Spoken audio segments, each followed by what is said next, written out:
No. Hello, everybody. This is James Diboe in Discovering, dedicated to original peoples, as always. We got another guest, a special guest who's been on before, Errol Graham. How you doing, my brother? Yes, man. Greetings, James. Good to be here.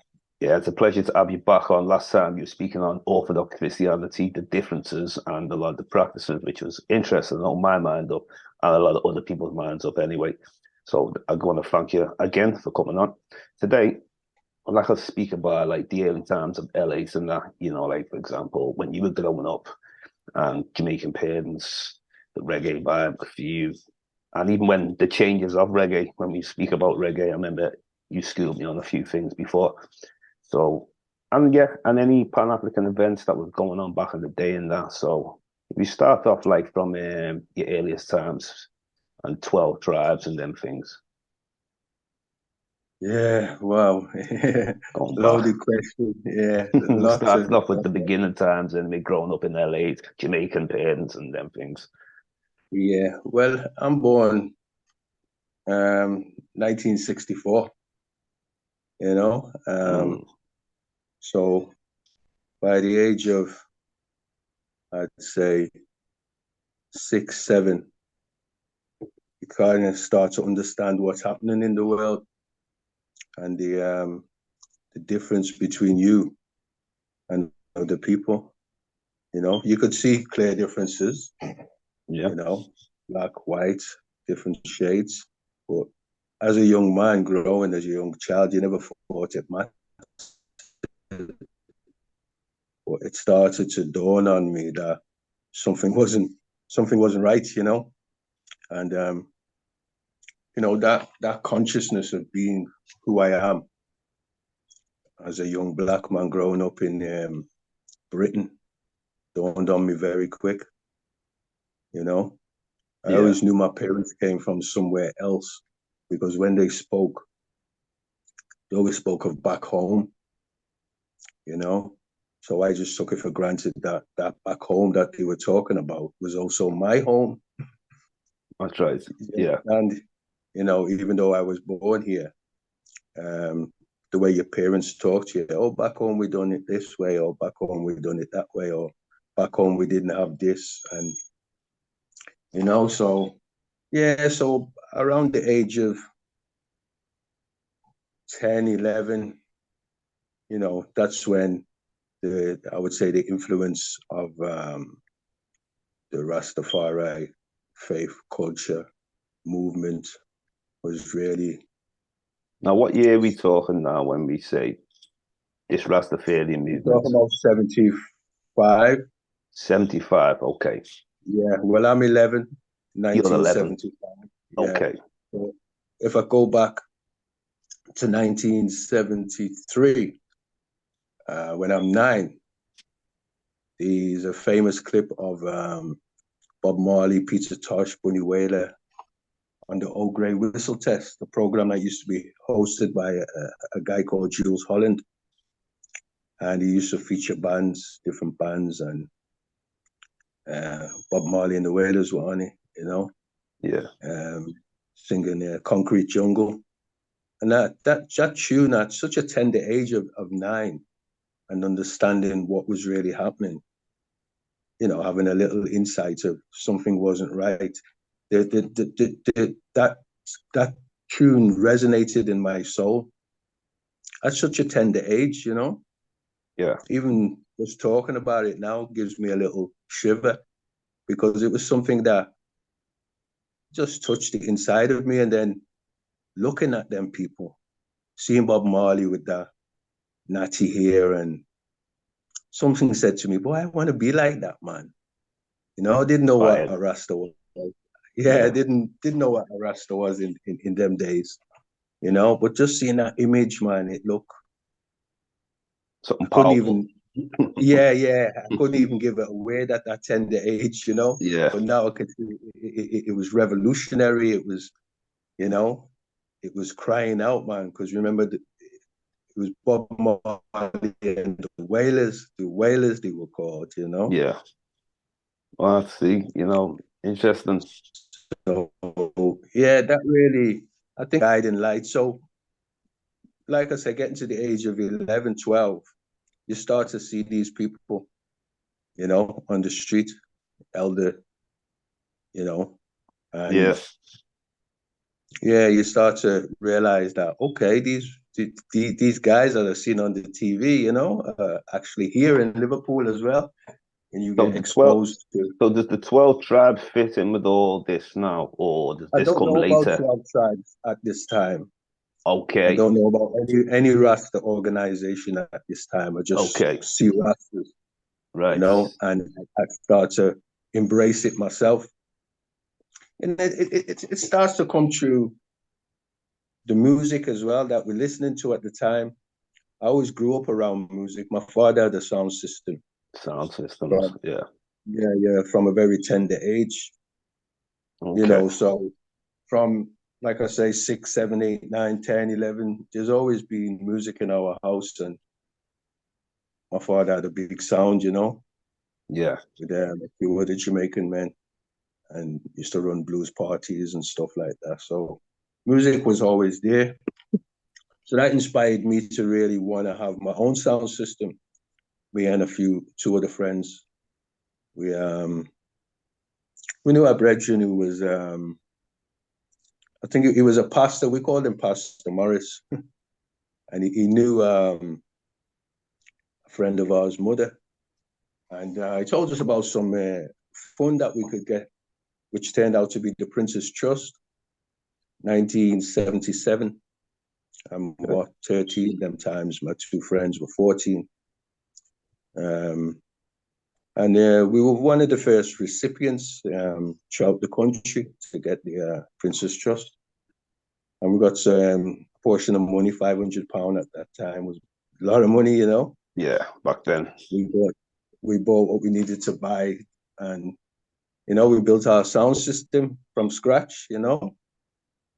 Get the wood, buy your speakers, you build your boxes, get your amps built specially, and away you go. We just attend the age 13, 14, and Yeah. Did you used to ever building then our put? own sound system. Yeah. Because So I remember you were schooling me a bit on some reggae, the different styles of reggae at different times when it came out. Did you different? You were playing me the oldest type of reggae, and I remember you, we're playing, we've just lost a big reggae art sound system man called Jashaka. I don't know if you heard that. Jeff Shaka. No, no, you have to Yeah, tell me about him. sound system man. He's a root sound system. That one of the people who inspired us and many of the big sounds today to build their sounds like Love Injection, Saxon, and sounds like that. Jungle Man, Barry. Yeah, They were all inspired by this youth from Jamaica who came to England and built his own sound system called Jashaka. And roots music, he played for over 60 years till he died the other day.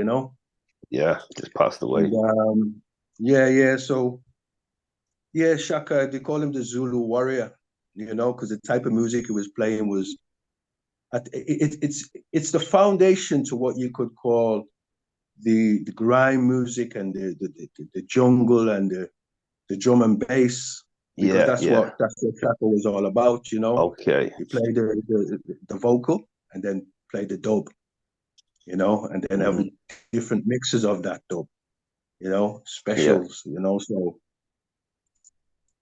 yeah. yeah, so Interesting. sounds, and the music was more revolutionary, to what Mm, our parents were listening to about apartheid, like people like Peter Tosh, yeah.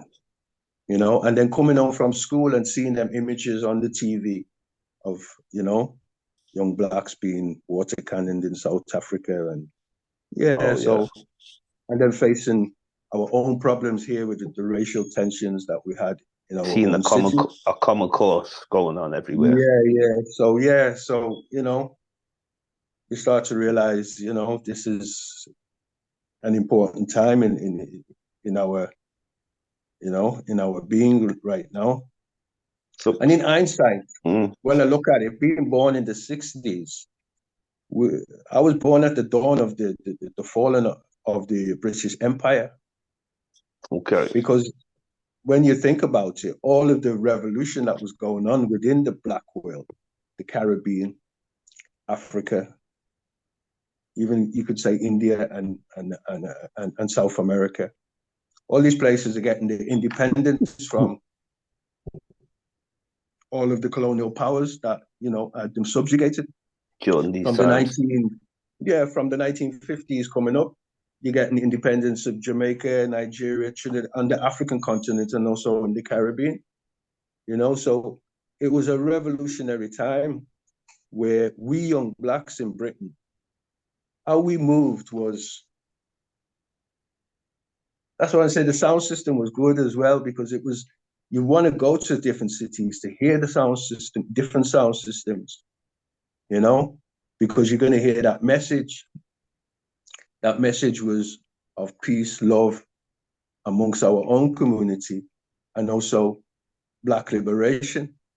So when you move around other cities, you all got this connection. You're all about peace, the new, and that's Yeah, what's I great to mean, have that connection. What you got in common: peace and tranquility, and coming yeah. together.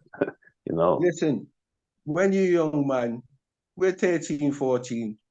A few of us could just get on the train, go to Manchester, go to Birmingham. We'll see the minute other youngsters seen us, they embraced us, because they know we've come to that city to embrace what they're doing yeah, and encourage them so that they can encourage us. And that's unity. how it went. So if there was a sound system playing, or a reasoning going on, we're there. And you're welcomed by other teenagers like yourself, who were looking for the elders to teach them. And that's how we kind of roll. Not like how nowadays you can't even leave one borough to go into another borough, Yeah, yeah. because Foolishness, all that though. we've lost that connection, that sense of connection, which was there in the 70s, the 80s, and a little bit in the 90s. But So as you I started think, going into getting into the Rasta faith and that, and also learning more about it, like who Haile Selassie is, and understanding the different sects of Rasta, like you explained to me last time, Naya Bingi, Baba Shanti. So which area, which sect was you in the Rastafarian movement? I think when the first heard of, like I say, seeing that image of Bob Marley, and then seeing other older youths Yeah, than me, who was 16, 17, growing dreadlocks, you as a young man try to go around them and find out what this thing is all about, you know? And at an early age, you didn't even hear the word Selassie. Sometimes you didn't even hear the word Rasta yet. You understand? Until you go amongst them now. And there was a brethren who came to Liverpool from Birmingham, a Rasta youth, and we kind of rallied around him. And he was one of our teachers, I would say, as a tender age. Now, the first move into Rasta, we wasn't really affiliated to any organizations. We knew that they were out there, but we generally, most youths just kept within their own city and moved to different cities and meet other Rastas. And because everyone is trying to find out what is it about. You understand? We know there's something, a connection with Africa and a love for our ancestral home, you know? But there's this theological overshadow, and the whole concept of the Emperor Haile Selassie being the descendants of King Solomon and Queen of Sheba, okay. you know, um, being holding the title King of Kings, Yeah. Lion of the tribe of Judah, elect of God, so these were things that seen that this king was the Black liberator. you know, the one, because remember, we're coming from a Christian West. Yeah. So, you know, when we first, as Black people, start to read in the Caribbean, it's the Bible that we have to read. Oh, yeah. So we start to pick what you could call, you know, we use the Bible was used as what you could call liberation theology, you know, because Black man knows he's in a problem. Yeah. And, you know, the religion given to him is Christianity.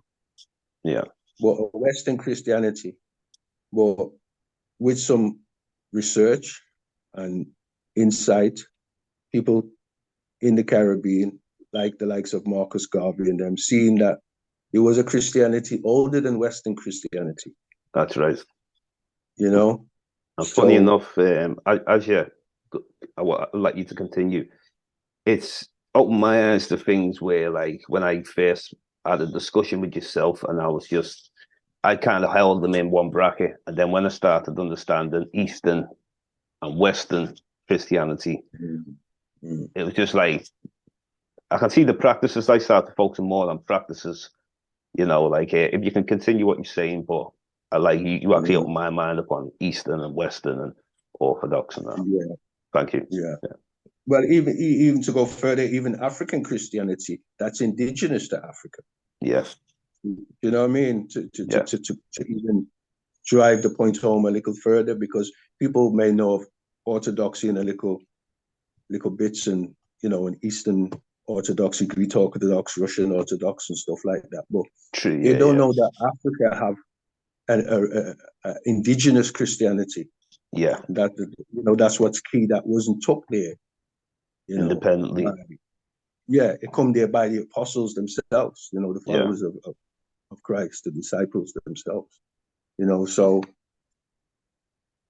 looking at all of that, I think these are the influences behind the Rasta movement as I start to go and travel and begin to learn, because most Rastas, all Rastas I knew at that time, used the Bible regardless of what organization they belonged to. Yeah. So they were using the Bible as that part of the liberation and connecting it with Ethiopia, because Ethiopia was connected within it, and looking at the emperor as a divine, you know, being. Okay. So that's where the inspiration really all comes from, and you know. So all of this message is coming through a sound system, sound systems, you know. We would travel. Like I said, we would travel to different cities just independently, just to meet other youngsters like ourselves who are on this journey. But we'd also go to African Liberation Day. Yes. That would always be a yearly visit where thousands and thousands of people from around the Black diaspora got together and had these Pan-African meetings. People from Africa, South America, the Caribbean. And where were these meetings held? Which cities? These were held in big conferences and big universities. Okay. Whole cities. You know, like you would have, it was almost like a festival. Yeah. Some of them was in tents, some was in buildings, but the whole thing was African liberation, and it would go on for 3 or 4 days. Say Friday to Sunday, say 3 days. You know, there'd be conferences on and lectures and stuff like that. But there'd always be the sound system there as well. Okay. You know? Yeah. But these are important things, and that, you know, because, you know, we all deal with the importance of African history. So I'm sure on your journey, whether you came across Rastafarian, and people can see it as events. These were massive events that involved not just Rastafarian, but all Pan-Africanists. All Pan-Africanists, They were massive, like Carnival, you know, because it was always a big march with them as well, you know. Right, Massive event, tremendous event. Thousands and thousands of people from around the country, because it moved to city to city. And the first time I encountered it, I was about 11, and it came to Liverpool. And so Liverpool came, Yeah, it was in Liverpool, one of the early ones. Now, the earliest times, I'm aware of, especially back in the day, there was more Pan-African movements in Liverpool than we see today, and Yeah. it really declined. The city has declined on culture, spirituality. It seems. I mean, where did you see the You know changes what? happen? Yeah, I think it's not just Liverpool, you know. That's That's the country in general. Because now if you go to if you're I go to right. the city that Yeah, I yeah, went to, it's just yeah, that our community was a smaller community, so it's easily to dismantle. yeah. But Even if you want yeah, yeah. food, if you want, it seems like No, Liverpool Answorth backs. is not the Answorth of the 70s and 80s. Mm, Brixton is not the Brixton of the 70s and the 80s. You understand? yeah, yeah, So it's not just Liverpool where this has happened. It's also happened in, Nottingham, Brixton, St. Paul's, in Bristol. yeah, yeah. I understand it's everywhere, You and understand? especially in the Western world Yeah. as well, definitely. And these things. But I think where But I'm coming from is say for example, we're looking for black events, black liberation movements, anything. We've got to kind of look more towards other cities, London, Birmingham, Leeds. Unfortunately, nothing's really put on for black people. well, there's what you do right here now. Well, I'm just There's one person. Yeah, Yeah, but yeah, it's a platform. that's right. It's Yeah, doing yeah, exactly what you're saying is not here. that's right. That's what I'm So trying to. it's here. You are one of them vehicles that we can come and speak about these issues and Yeah, then share them with the public. that's it. Yeah, that's it. That's what it's about. It's about sharing our knowledge and sharing our stories, and it's a movement. You know what I mean? And it's a peaceful movement. It's only about truth, and spirituality is a very, very thing that's lacking also. And I think with having a lack of spirituality, it's because it's everything, but we've just lost touch with a lot of things on a mass scale. You And I know, think this was also the driving force within people that were on that Rasta route.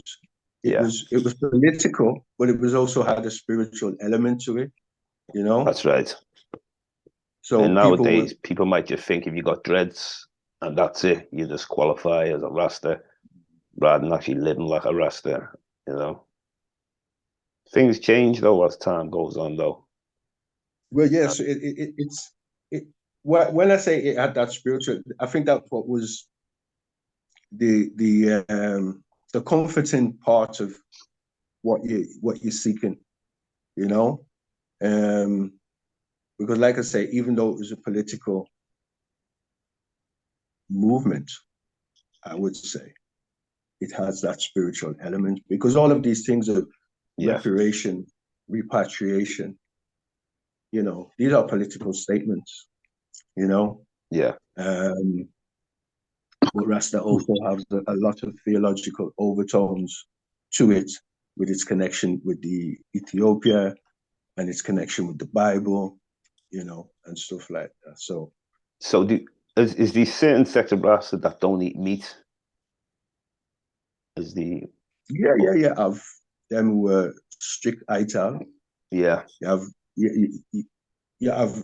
I mean, these things don't define a Rasta, and the okay, different Rastas would a lot would different. agree on that these things don't define a Rasta man. Okay, Dreadlocks don't define a Rasta man. Whether he eats meat or he doesn't eat meat doesn't define him. okay, But you have Rasta who don't eat meat. You have some okay. Rasta who are what they call fruitarians. Strict ital. They don't even eat cooked food. Yeah, that's true. Everything is just Hmm. natural nuts and fruit and Yeah. you know So all Mutabaruka this, being one. mm, You know the poet Mutabaruka? yeah, yeah. Yeah, it Mutabaruka. doesn't eat anything that's cooked. Nothing cooked. You don't eat Nothing that's cooked. It doesn't eat cooked plant-based food. diet. I don't know what it is, but it's ital, And he strict looks ital. healthy. He looks very healthy though as well. That's Yeah, because you've got man. to look Yeah, at the man, I bet person. you name proper. Yeah, no, he does look really healthy. So it shows you that it can work. with the right, it's because if I was to become a vegan myself, I wouldn't have too much of an idea of how I'm going to survive for day in, day out, every day. I'm going to like run out But of, they have the environment to do it, that's right, yeah, getting fresh, But so an introduction to see like when you have Caribbean roots and all these different things, the African movements, when you started learning about, because we all learned, we went through the slave trade and all that. When you start learning about great things what Africans did, what was the point in time, or who were the people who woke you up in that kind of way? Any of like Well, scholars or it's coming through that Rasta movement as well, because to learn of the emperor even in our days, to what he represented and the lineage he came from, it makes you start to look at all of that biblical story as our story. yeah, Do you understand? So we're yeah, seeing characters now that we know that represented us and looked like us, so you start to take that on to yourself, if you know what I mean. yeah, Because we start to understand, we start to read about the strong man Samson and his 7 dreadlocks. These are the things we're reading this in the Bible, yeah. we never put it in there. It So was see when already in there. so see when you went to Africa, I don't know where the first place you went, but I know you went to Gambia, also Ethiopia. Mm-hmm. The Rastas, that's just like I see myself in Gambia, the amount of people who have dreads and embrace Rastafarian. And even though the Africans, there's still no, because at first I was trying to understand that like where usually we can see it's Jamaican, but at the same time, it's got the other links to Ethiopia. When I say links, I mean, if Rastafarian come through, it came through the Haile Selassie, was it? I understand what you're trying to say, but yes, it started in the island of Jamaica because it was a Jamaican called Mm, Leonard Howard who okay, first said that Haile Selassie was the returned Messiah. okay, You understand? yeah, So he would be the first Rasta man, and he's yeah, the one declaring Haile Selassie to be this some form of divine being, you know. So it really starts from there. Like I say, Marcus Garvey told black people to look to Ethiopia, you know, where a black king shall be crowned, and because the day of deliverance is near.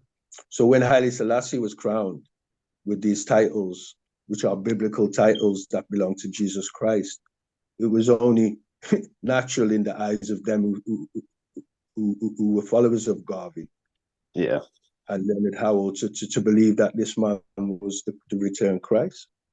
So that's where the logic was coming from.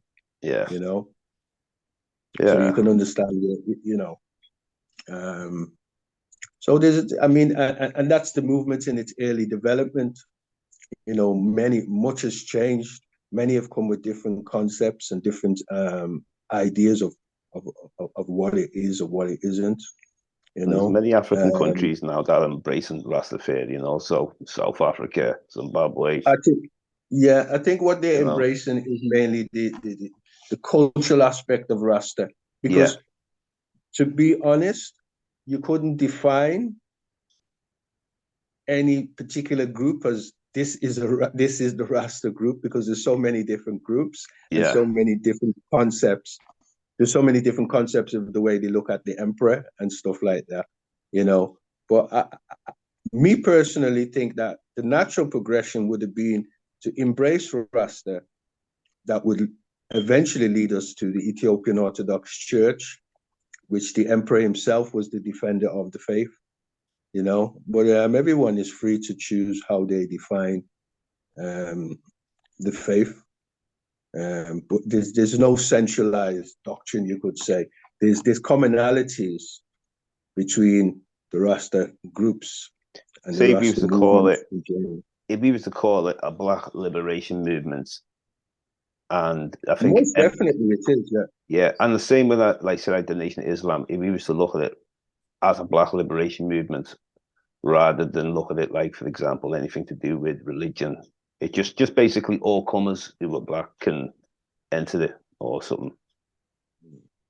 But it makes it sound For easier when you say it. What I mean, it seems like it includes all when you say Black Liberation Movement. Rasta, does. Yeah, Rasta movement, you say.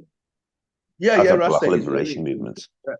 You could say, um, yeah, Because you could just get Rasta some is people. inclusive, yes, and Could you? you have people who think it's not inclusive. Yeah. Because you could It's have just people. Yeah, for you could have people who could say, "Well, if you're not born in Jamaica, you're not a Rasta." Or you could have someone born in America, and they say, "Well, if you're not from America, you can't be part of the Nation of Islam." Or so. I'm talking like the stuff yes, I that understand what you're it saying. Yeah, includes yeah. all. It includes all. You know. Well, as you can see, Rasta is bigger than it. Bigger. There's more Rastas outside of Jamaica than in Jamaica. You know, Well, Rastas. You know, South Africa is believed to have the most um, I did see a lot of contingents of Rastas out there. something like You 8 know. million estimated. That's Yeah. bigger than the population of Jamaica itself. And So also as well, we got about like 7 minutes something left. I remember speaking to you about dreadlocks being banned in I don't know, it was in the Jamaican schools. There's times when he was I want to say banned, I mean like people having problems who had dreadlocks. well, yeah, dreadlocks has always got a fight from the early days of the first Rastaman, Leonard Howell, and he Yeah, had a few followers on his camp start to wear dreadlocks. But yeah, the early Rastas were ridiculed for their love of Africa, the love of the emperor, calling the emperor king and not King George, um, and ridiculed and called dirty Rasta, and many times they were attacked. People, you know, police, soldier, even the general public would but shave them. You but know, what about in the schools? Did you weren't allowed them in the schools or well, in? yeah, it's Yeah, yeah, yeah, a total ban on all on dreadlocks. You know, so it's hard for Rasta children to go to school. You know, um, but that's more in Jamaica. You know, I just know that Rasta had a different fight in England, similar but different. You know, very brutal in Jamaica for the early Rastas.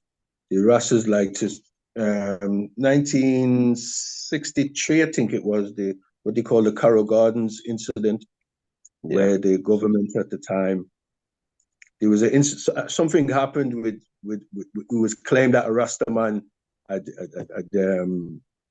I think it was robbed a gas station and killed somebody, and he said the Rasta man had done it and blah blah blah, and the prime minister of the time, Bustamante, said, you know, arrest all Rasta, and if yeah. the prison can't hold them, Bogle can hold them. Now, Bogle is a cemetery. In other words, if you can't put them all in the prison, put some of them in a cemetery. What? So the license was kill Rasta, and that's atrocity that is still being looking for reparations now because there's still a few elders alive who were young men at the time that were brutalized by the police, and that's an ever-running issue, even in the island of Jamaica now with the Rasta organizations to get some kind of reparations and an Yeah, apology, yeah, and you know, which is happening, you know, as we speak. yeah. So No, yeah, Rastas had it really bad in Jamaica, the home of where it really rise up, like you yeah, say. But you don't have to be a Jamaican to be a Rasta because you can see that clearly now. You find Rasta everywhere in Europe, China, yeah, Asia, yeah. You Africa, do. America, you know. Yeah, yeah. No, exactly. People are influenced all different places when it comes to Rastafarian, you know. But no, I find it very interesting. It's um, like you say, if you're following it properly, but then there's so many different there's all different sects of it, isn't it? But like Well, that's why you're right in part of saying the it's a Black Pan African movement with different aspects and yeah, concepts within it. Because my faith, I would say, is Ethiopian Orthodox, is Christian, but I have political Rasta Yeah, notion of liberation for our land, black rule, and yeah, all of yeah. these things, you know what I mean? The things that should rightly be ours, Black independence, ownership. and yes, yes, in Africa, Yeah, you know, um, reparations and all of these things, so yeah.